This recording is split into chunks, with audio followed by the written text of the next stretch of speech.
In Abuja, everything looks polished on the outside. People drive big cars, wear fine clothes, post perfect pictures online.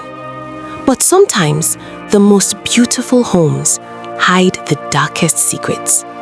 This is the story of Vanessa and David Okafor.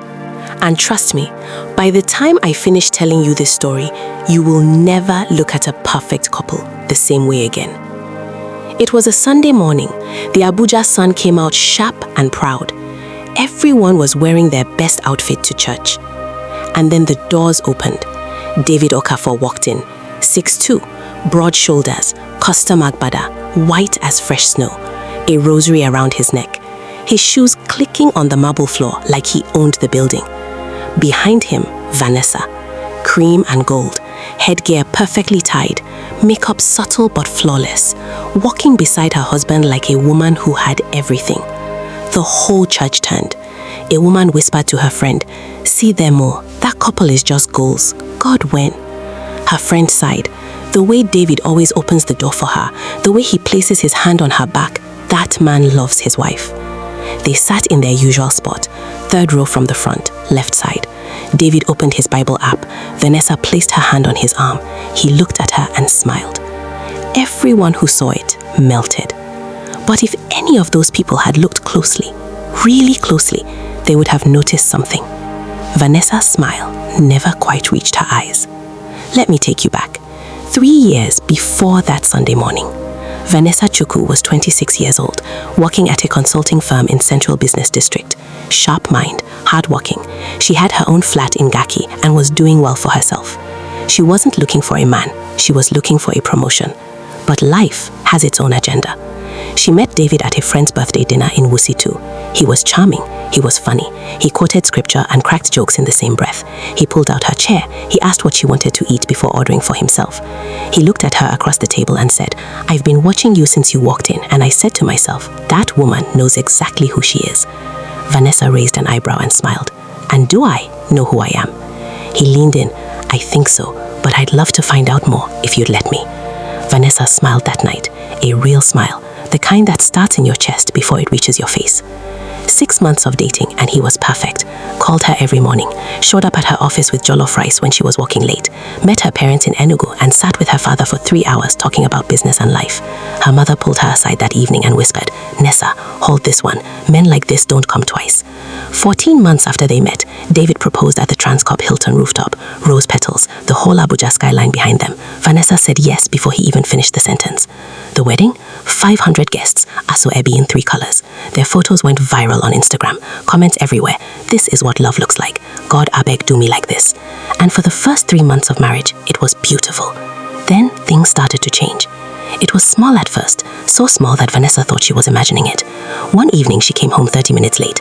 There had been traffic on Airport Road. She walked through the front door and David was sitting in the living room, lights dim, no TV, just sitting. She dropped her bag and smiled. "Baby, I'm so sorry. The traffic today was something else." He didn't look at her. His voice was completely calm. "You said you'd be home by 6. "I know, but..." "It's 6:32, Vanessa." The way he said her full name, something shifted in the room. "David, it was traffic. I was literally stuck." He stood up slowly. "I don't want excuses. In this house, we keep to our word. I made dinner. It's cold now." He walked upstairs, left her standing there. Vanessa stood in her own living room, confused. She thought maybe he had a bad day. She heated up the food, brought it to him, apologized again. He ate. He said thank you. He kissed her forehead. Everything seemed fine, but it wasn't fine. It started with what David called standards for our home. He sat Vanessa down one Saturday morning with a cup of tea and spoke very calmly, very lovingly. "Baby, you know I love you. And because I love you, I want our home to run well. It would be nice if you checked in with me during the day, just so I know you're okay. Morning, afternoon, and when you're leaving the office. Is that too much to ask?" It didn't sound like too much. He made it sound like love, like concern. So Vanessa started calling 3 times a day. Then David started asking who she had lunch with. Then he started calling her office line to surprise her. Then he started dropping her at work himself and picking her up. Her colleagues thought it was romantic. "Vanessa, your husband's too sweet, oh. He picks you up every day. A big introduce him to your friends." But Vanessa started noticing that David would ask the same question 3 different ways. How was your day? Who did you talk to today? Did any man say anything to you? And if her answer was too long, or if she hesitated even for a second, his face would change. Not angry. David was never loud, never shouted. He just became cold, distant, silent. And somehow, the silence was worse than any shouting. 1 year into the marriage, her best friend Amaka called. Nessa, we're doing a girls' dinner on Friday, Cactus Restaurant. It's been forever. Oh yes, I miss you guys so much. Let me just... She looked up. David was standing in the doorway. She finished the call quietly and told David about the dinner. His response was calm, almost gentle. Friday? But Friday is our date night. We can do date night Saturday. Vanessa, those girls, Amaka especially, she's never liked me. Every time you spend time with them, you come back with ideas, unnecessary ideas. I'm your husband, shouldn't I come first? She didn't go to the dinner. She called Amaka and said she wasn't feeling well. The next Friday, there was no date night. David went out with his colleagues, came home at midnight. Vanessa didn't say a word. Her friends stopped calling as much. They thought she had become too busy, too wifey.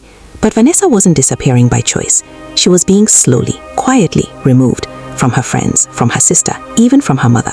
Because David had once said, in that calm voice of his, "Your mother means well, but she puts things in your head. We need to protect our marriage, baby." On the outside, nothing had changed. They still went to church every Sunday. David still opened the door for her, still placed his hand on her back, still posted pictures on Instagram.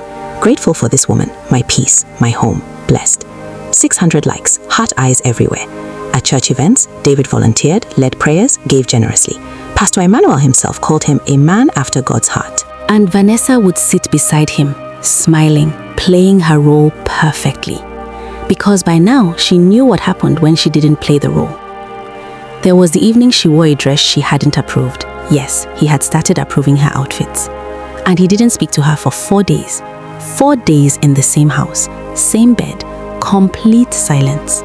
No shouting, no fighting, just nothing, like she was invisible. When he finally spoke again, he acted like nothing had happened, cooked her favorite, ofionubu with semolina, told her she was the most beautiful woman he'd ever seen.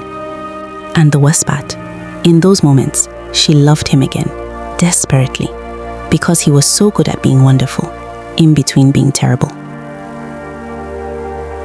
2.5 years into the marriage, Vanessa received big news. Her company was promoting her, deputy head of strategy, a role she had worked 3 years for. She was shaking with excitement when she called David. "Baby, you won't believe it. They gave me the promotion. Deputy head. Can you believe it?"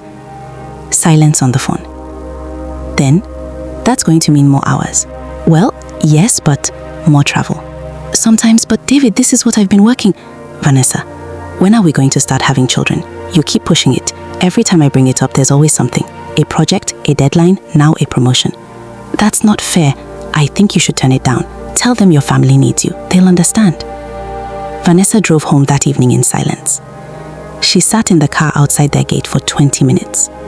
And something inside her shifted. For the first time in 2 years, she didn't feel sad. She felt clear, like a fog had finally lifted. She had stopped wearing the colors she liked. She had stopped seeing her friends. She had stopped calling her mother freely. She had stopped having opinions about where they ate, what they watched, who they spent time with. She had made herself smaller and smaller and smaller. And he had never asked her to stop.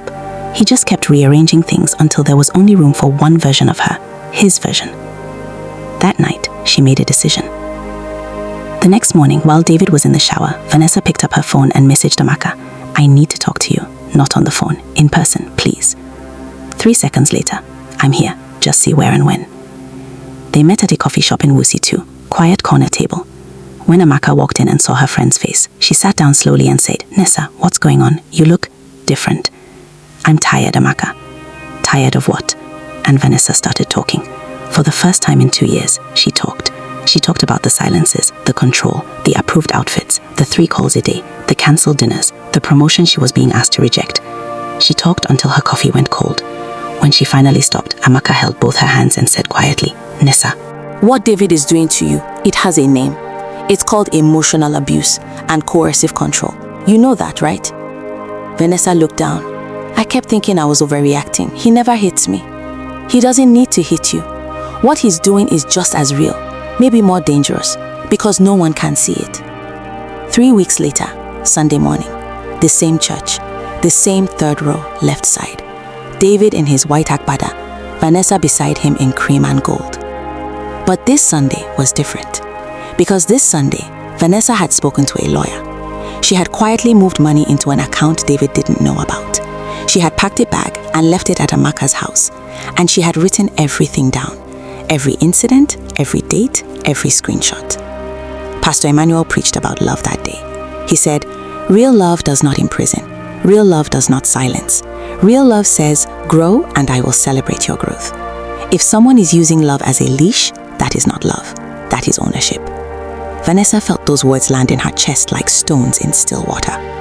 She looked at David. He was nodding, saying amen. She almost laughed.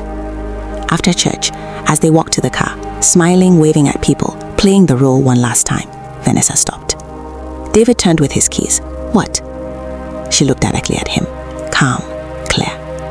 "I'm not coming home with you today." His smile froze. "What did you just say?" "I've spoken to a lawyer. I've spoken to my sister. I'm staying with Amaka while we figure out the next steps." "Vanessa, don't. Please, don't use the calm voice. Don't explain it away. I know what's been happening, and I think somewhere inside you, you know too." He looked at her for a long moment, then said quietly, "You're going to embarrass us. People are watching." She picked up her bag from Amaka's car. Amaka had packed 2 rows away and was waiting, and she walked towards it. "I know," she said without turning back. "That used to scare me." Vanessa didn't go back. It wasn't easy. Leaving never is. It's terrifying when you've been made to feel that you need someone's permission just to breathe. David called many times, first with anger, then with sweetness, then with threats about what people would say. But Vanessa had learned something very important. The version of David that was sweet and apologetic was the same David who had been doing all of it. They were not 2 different men. They were one man using 2 faces. Her lawyer filed the papers. She never turned down the promotion.